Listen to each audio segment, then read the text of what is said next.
নমস্কার বন্ধুরা আমি আপনাদের জানিয়েছিলাম যে নতুন যে অর্ডারটা বেরিয়েছে, মেমো নাম্বার হচ্ছে 4490, ডেট 16/12/2025, রাজ্য সরকারের অর্থ দপ্তরের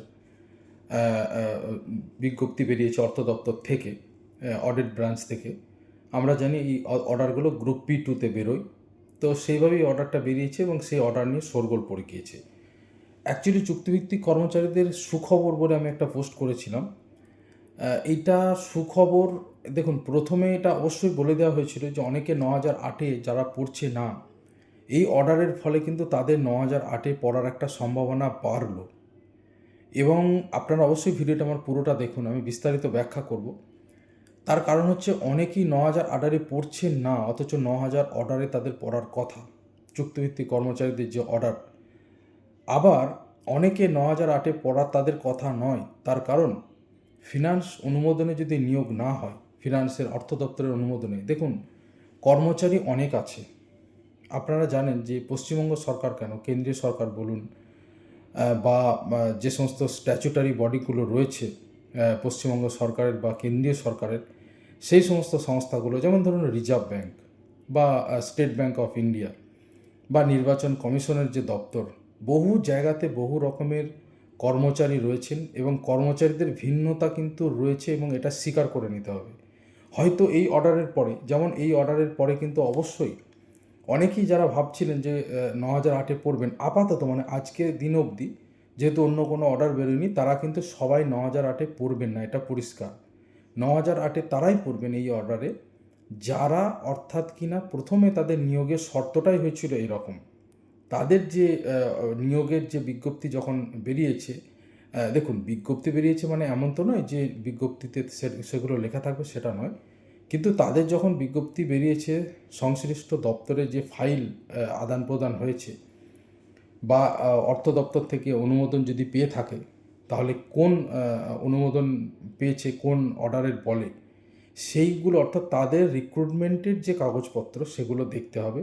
সেখানে যদি বলা থাকে যে 9008 যে অর্ডার, সেটা এদের জন্য ফলো হবে, এই সমস্ত প্রার্থীদের জন্য যারা চাকরিতে ঢুকবেন, তাহলে তারা তার মধ্যে পড়বেন, এই নিয়ে কোনো সন্দেহ নেই। এই অর্ডারের পরে আরও দৃঢ় হলো যে তারা কিন্তু এতে পড়বেন। কিন্তু আবার একদিকে অন্যান্য যে সমস্ত কর্মচারী রয়েছেন অনেক দপ্তরে, আমরা জানি স্বাস্থ্য দপ্তরে, আমরা জানি লেবার ডিপার্টমেন্টে, আবার লেবার ডিপার্টমেন্টের কিছু সম্প্রতি 9008-এ পড়েছেন, তাদের কথা অবশ্যই আমি বলছি না। আরও অন্যান্য অনেক কর্মচারী রয়েছেন বিভিন্ন অধিগৃহীত সংস্থাতে, তারা কিন্তু 9008-এ পড়ছেন না আজকের ডেট অবধি।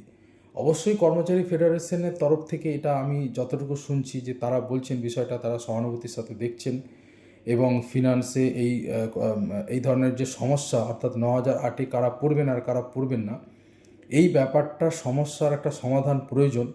হয়তো এমন হতে পারে তাদের জন্য, যেমন 3998, আপনারা গুগলে সার্চ করে দেখুন 3998, গ্রুপ অবশ্যই গ্রুপ P2, 3998, ডেটটা সম্ভবত 2019-এর জুলাই টুলাই হবে, আমার এক্স্যাক্ট মনে পড়ছে না।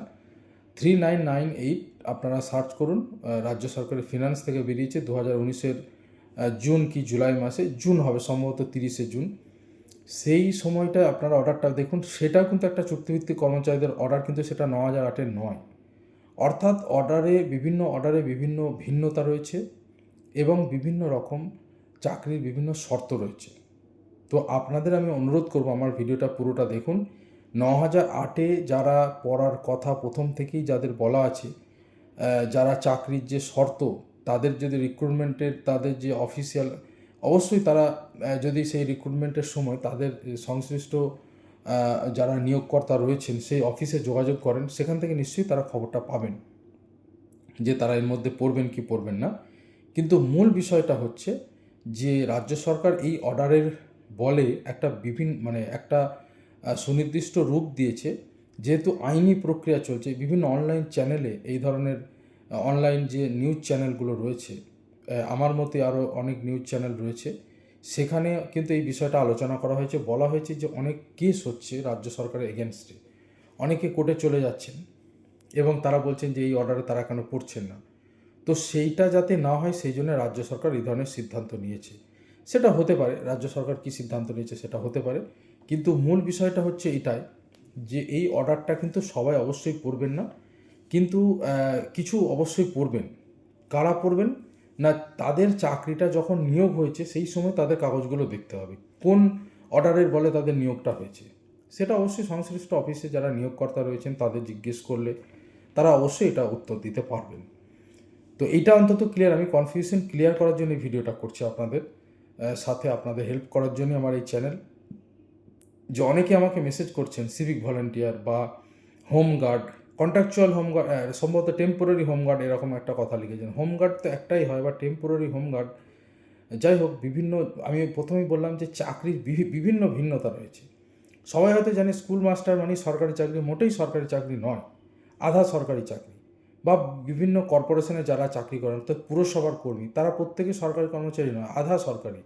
অর্থাৎ প্রত্যেকে আধা সরকারি বলা যায়, সরকারি বলা যায় না। আবার রাজ্য সরকারের একেবারে গভর্নমেন্ট স্কুল যেগুলো, যেমন ধরুন কি বলবো, বালিগঞ্জ গভর্নমেন্ট স্কুল আছে, ডেভিড হেয়ার স্কুল আছে, বা আরও যেমন ধরুন শাখাওয়াত মেমোরিয়াল গার্লস স্কুল আছে। রাজ্য সরকারের একেবারে গভর্নমেন্ট যে স্কুল, তাদের যারা সরকারি মানে যারা টিচার, তারা কিন্তু ফুললি গভর্নমেন্ট টিচার।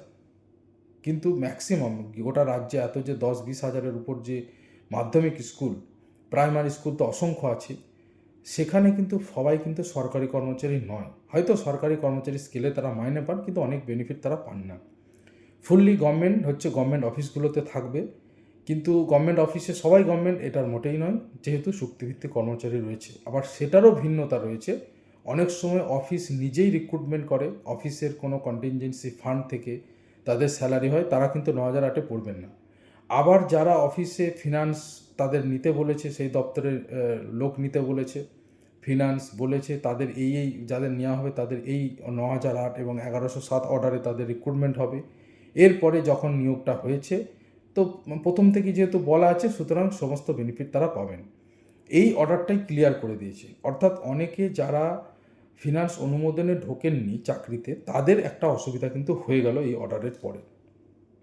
যেমন একটি অনলাইন চ্যানেল থেকে আপনাদের আমি পড়ে শোনাচ্ছি কিছুটা। বলা হয়েছে, পশ্চিমবঙ্গ সরকারের অর্থ দপ্তর থেকে রাজ্যের চুক্তিভিত্তিক কর্মীদের জন্য একটি অত্যন্ত গুরুত্বপূর্ণ বিজ্ঞপ্তি জারি হয়েছে মঙ্গলবার, যাতে রাজ্য সরকারি দপ্তরে কর্মরত হাজার হাজার অস্থায়ী ও চুক্তিভিত্তিক কর্মীর চাকরির শর্তাবলী এবং প্রাপ্য সুযোগ সুবিধা নিয়ে যাবতীয় অস্পষ্টতা দূর করা হয়েছে।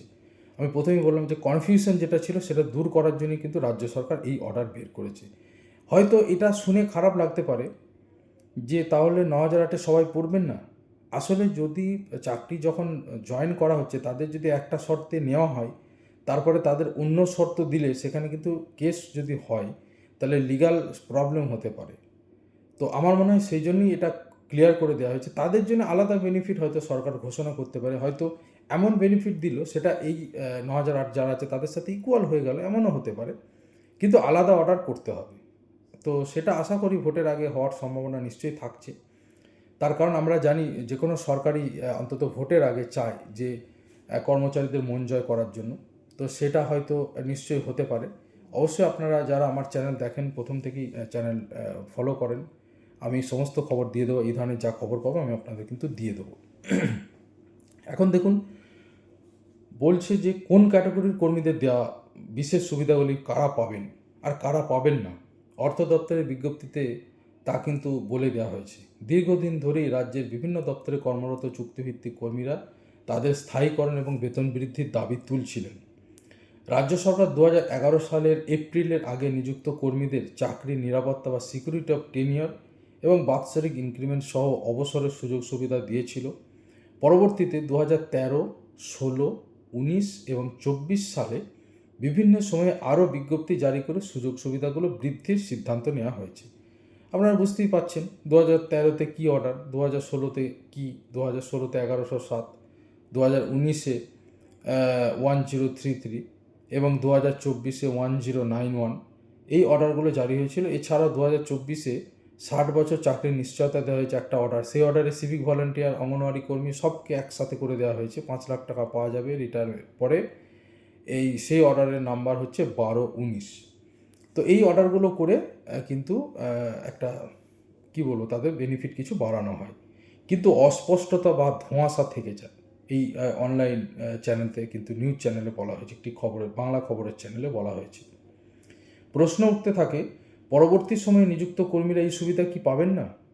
এবার সেই সংক্রান্ত সংশয় দূর করা হলো। নতুন করে বিজ্ঞপ্তি জারি করে বলা হয়েছে কারা এই সুবিধা পাবেন। প্রতিবেদনে বলা হয়েছে, অর্থ দপ্তরের তরফে জানানো হলো 2011 সালের 9008-এর যে মেমো জারি হওয়ার পরেও বেশ কিছু ক্ষেত্রে নতুন করে চুক্তিভিত্তিক কর্মী নিয়োগের যে অনুমোদন করা হয়েছিল, সেই সময় নিয়োগের শর্তে যদি 9008 এপির নিয়ম অনুযায়ী নিযুক্ত হচ্ছেন বলে উল্লেখ থাকে, তাদের যে রিক্রুটমেন্ট এজেন্সি যখন রিক্রুটমেন্ট করছে তাদের যে ফাইল তৈরি হয়েছে সেখানে যদি 9008 অনুযায়ী তারা জয়েন করছেন এটা উল্লেখ থাকে, তবে তারা সেই সমস্ত সুবিধা পাবেন বলে জানানো হলো। পুরো ক্লিয়ার বলে দেওয়া হয়েছে। অনেকেই বলছেন 10 বছর না হলে তো 9008-এ পড়বে না। একেবারে বাজে কথা। 10 বছরের কোনো ব্যাপারই নেই। সেটা 1107 অর্ডারে পরিষ্কার বলে দেওয়া হয়েছে 10 বছরের কোনো ব্যাপার নেই। 10 বছর না হলে 9008-এ পাবেন না। আপনারা ভাবুন তো, একটা বর্তমান সরকার, আমি কোনো পার্টিবাজিতে যাচ্ছি না, একটা সরকার ক্ষমতায় এসে তার আগে যদি এটা বলেন যে 10 বছর হলে 9008-এ পড়বেন, তাহলে যারা তো 2010-এর আগে যারা ঢুকেছেন তারা তো সবার আগে পড়বেন অর্ডারে। তো তাদের জন্য কি সরকার তৈরি করবে, মানে নতুন অর্ডার করবে? এটা তো হতে পারে না। তাদের বেনিফিটটা দেখবে না, বর্তমান যারা চাকরিতে ঢুকছেন তাদের বেনিফিটটা দেবে। একটা কমন সেন্স আপনাদের সাথে আমি বলছি। কাজে এটা একেবারে কেউ মাথায় নেবেন না যে 10 বছর না হলে 9008-এ পড়বেন না, এটা একেবারে বাজে কথা। 9008-এ তারাই পড়বেন যাদের চাকরিটার সময় তারা কিভাবে নিযুক্ত হচ্ছেন, তাদের যে সংশ্লিষ্ট ফাইল অফিসে থাকে, তাদের যে নিয়োগের সময় ফিনান্স থেকে তারা তো পারমিশন পান, নাহলে তো নিয়োগ করতে পারবেন না। ফিনান্স থেকে তারা পারমিশন পান, সেই সময় ফিনান্স তাদের বলে দেয় কিভাবে নিয়োগ হবে, তাদের স্যালারি কত হবে, কোন অর্ডারের বলে তারা চাকরিটা করবেন। সেখানে 9008 নিশ্চয়ই লেখা থাকবে। যদি লেখা থাকে কোনো সমস্যা নেই, তারা বেনিফিট পাবেন। তাতে 5 বছর হোক, 7 বছর হোক, 10 বছর হোক। তার কারণ আপনারা দেখবেন যে স্ল্যাবগুলো দেওয়া হয় সেখানে 0 থেকে 5ও লেখা থাকে, 5 থেকে 10 লেখা থাকে। যদি 10 বছর চাকরি হওয়ার পর 9008-এ ফেলতো, তাহলে তো 10 বছর থেকে ওই স্ল্যাবগুলো দেওয়া থাকতো, যে স্ল্যাব 1033-তে আছে, 1091-এ আছে, বা 1107-ও আছে। হ্যাঁ, এটা সত্যি কথা, 240 দিন কাজ করলেই তারা 60 বছর পর্যন্ত চাকরি তাদের কনফার্ম, এটাও বলে দেওয়া আছে 1107 অর্ডারে। এটা অবশ্য 9008-এ ছিল না। যাই হোক, এটা পরবর্তীকালে 1107-এ বলা আছে। কিন্তু একটা কথা আপনারা জানবেন, কোনো অর্ডারের পরে যখন পরবর্তী in continuation of our earlier order এরকম লেখা থাকে, আওয়ার আর্লিয়ার অর্ডার, অর্থাৎ in continuation of our earlier order, মানে আমাদের অফিসের আগের অর্ডারের এটা কন্টিনিউশন অর্ডার। তার মানে আগের অর্ডারটা আপনাকে দেখতে হবে। এরপরে ধরুন তার 2 বছর বাদ আবার একটা অর্ডার বেরোলো, in continuation of our office order, মানে আগের যে অর্ডার দিয়ে ভাইড মেমো নাম্বার 9008-1107 যদি লেখা থাকে, তারপরে 1033, এইভাবে। অর্থাৎ যখন পরপর অর্ডার বেরোবে, ইন সাপ্রেশন অফ যদি লেখা না থাকে, তাহলে আপনাকে ধরে নিতে হবে সেই 9008 থেকে পরপর সমস্ত অর্ডার কিন্তু আপনার জন্য প্রযোজ্য। এটা সম্পূর্ণ ক্লিয়ার। এইবার হ্যাঁ, যদি আপনি এরকম নিয়োগ হয় যে সেখানে 9008 না থাকে, সেটা রিক্রুটিং এজেন্সি একমাত্র বলতে পারে। আপনার কাছে যদি কাগজ থাকে আমাকে পাঠাতে পারেন, আমি দেখে বলে দেবো। যারা আমাকে অনেকেই প্রশ্ন করছেন, আমি বুঝতেও পারছি না যে আপনারা কীভাবে চাকরিতে ঢুকেছেন, সেটা কাগজটা যদি আমাকে দেন, আমি 100% আপনাকে বলে দেবো আপনি 9008-এ পড়বেন কি পড়বেন না। অন্তত আজকের অর্ডার অনুযায়ী দেখুন, আগামী দিন অনেক কিছুই হতে পারে। হয়তো নতুন একটা অর্ডার হলো, যেমন কর্মচারী ফেডারেশনের আহ্বায়ক মাননীয় প্রতাপ নায়ক মহাশয় দেখবেন একটা ভিডিওতে বলেছেন যে আপনারা মানে 9008টার মধ্যে যারা পড়ছেন না, অনেকে পড়ছেন না, তো তাদের জন্য একটা মডিফাই করে অর্ডার হবে, এরকম একটা ফেসবুকে ভিডিও রয়েছে, আপনারা দেখে নেবেন। তো সেটা কী হবে সেটা আগামী দিনে জানা যাবে। তো অবশ্যই আমি এটুকু আপনাদের এই ভিডিওর মাধ্যমে ক্লিয়ার করছি যে 9008-এ তারাই পড়বেন যাদের নিয়োগের সময় লেখা আছে যে তারা এই অর্ডারে পড়ছেন। যাদের লেখা নেই তারা কিন্তু এই অর্ডারে পড়বেন না। এইটাই হচ্ছে এই মানে অর্ডারের মূল বিষয়বস্তু। এবং সেখানে 5 বছর বা 10 বছর পুরনো না হলেও তারা 2013, 16, 19, 24 সালে ঘোষিত বর্ধিত পারিশ্রমিক এবং অন্যান্য সুযোগ সুবিধা পাবেন। পাশাপাশি রাজ্য সরকারের বিজ্ঞপ্তিতে কারা সুবিধা পাবেন না সেই বিষয়টাও স্পষ্ট করে বলা হয়েছে। অর্থাৎ কারা সুবিধা পাবেন না সেটাও কিন্তু বলে দেওয়া হয়েছে। তার কারণ হচ্ছে আপনারা জানেন যে আইনি বিভিন্ন শর্তে অনেকে নিয়োগ হয়, অনেকের আলাদা শর্তাবলী থাকে, আলাদা বেতন কাঠামো থাকে। তো আলাদা যদি বেতন কাঠামো থাকে সেটার অনুমোদন রাজ্য সরকার অবশ্যই দেয়। তারা কিন্তু এই সুবিধার আওতায় আসবেন না। তাদের ক্ষেত্রে চাকরি এবং বেতন শুধুমাত্র তাদের নিয়োগপত্রে উল্লিখিত নির্দিষ্ট শর্ত মেনেই মিলবে, অর্থাৎ তাদের নিয়োগপত্রে যা আছে সেটা থেকেই মিলবে, সেটা কিন্তু পরিষ্কার করে বলে দেওয়া হয়েছে। এবং আপনারা যদি ইংরেজি অর্ডারটাও যদি খেয়াল করেন, দেখবেন পরিষ্কারভাবে লেখা আছে যে after issue of 2008 the state government has issued a few order along fresh engagement of contractual personnel extending the benefit, অর্থাৎ বেনিফিট বাড়ানোর জন্য 2008-2011। তারপরে subsequent order for such case the engagement period is less than 5 or 10 years, অর্থাৎ 5 বা 10 বছরের কম হলেও provision for accommodating the such contractual personnel has been made 40/11/1107, 1033 এবং 1091। অর্থাৎ আমি বললাম 5 বছর 10 বছরের কোনো ব্যাপার নেই। এটা অনেক জায়গায় কিন্তু, যেহেতু 2008-এ 10 বছর লেখা আছে, অনেক অফিস থেকেই বলা হয়েছে যে তোমরা এখন এর মধ্যে পড়বে না, কারণ তোমাদের 10 বছর হয়নি। এটা সম্পূর্ণ ভুল কথা। কিন্তু তার সাথে এটাও বলে দিয়েছে, other than above, finance department has also allowed contractual engagement having different sets of terms of condition and recommendation structure. Such contractual personnel will continue to be guided by such condition as fixed by the finance department for them and not by 2008 and the order issued in continuation of it. অর্থাৎ তাদের ক্ষেত্রে এর মধ্যে কিন্তু পড়বে না। তার কারণ এই যে পরিষ্কার বলেছে, other than above, finance department has also allowed contractual engagement having different sets of terms and conditions and remuneration structure. তাদের বেতন কাঠামোও আলাদা, সব কিছু আলাদা। Such contractual personnel will continue to be guided by such condition as fixed by the finance department. তাদের জন্য finance আলাদা order আছে, ফিনান্স ডিপার্টমেন্ট তাদের গাইড করেছে। Such condition guided by the such condition as fixed by the finance department for them and not by 2008। তাদের জন্য কিন্তু 2008 followed নয়। তো এই কথাটা ক্লিয়ার করে দিয়েছে। এবং আরেকটা কথা খুব ভালো বলা আছে, if further clarification is in this regard is required, যদি প্রয়োজন হয়, the same may be refer to finance department, অর্থাৎ ফিনান্স ডিপার্টমেন্ট তারা কিন্তু রেফার করতে পারে। তাহলে কিন্তু তাদের ব্যাপারটাও কিন্তু তাহলে তারা আলোচনা করে দেখবে। তো আপনারা আশা করি এটা ক্লিয়ার হয়ে গেছেন এই বিষয়টা থেকে, যে কারা এর মধ্যে পড়বেন, কারা পড়বেন না। আপনার চাকরির যে নিয়োগটা হয়েছে সেইখানে দেখতে হবে যে আপনার 2008 কি লেখা ছিল কি ছিল না। যদি আপনার রিক্রুটিং এজেন্সি এটা আপনাকে বলতে পারবে আপনার অফিসে যে 2008-এর ফলে কি আপনারা চাকরিতে ঢুকেছেন, নাকি আপনারা চাকরিতে ঢুকেছেন অন্য শর্তে। যদি অন্য শর্ত হয় তাহলে কিন্তু পাবেন না, 2008 হলে পাবেন আপাতত আজকের দিন অবধি।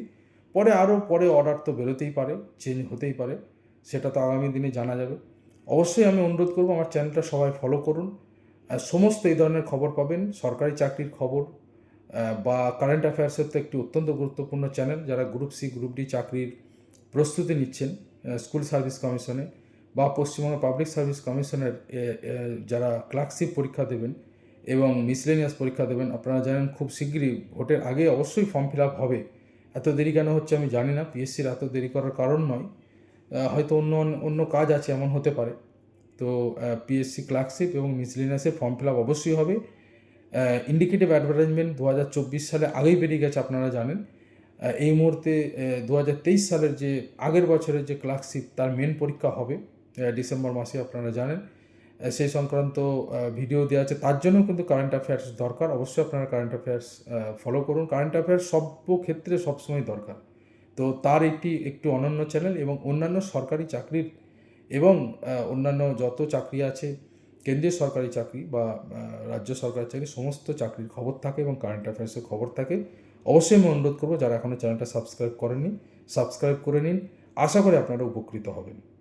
ভালো থাকবেন সবাই, ধন্যবাদ।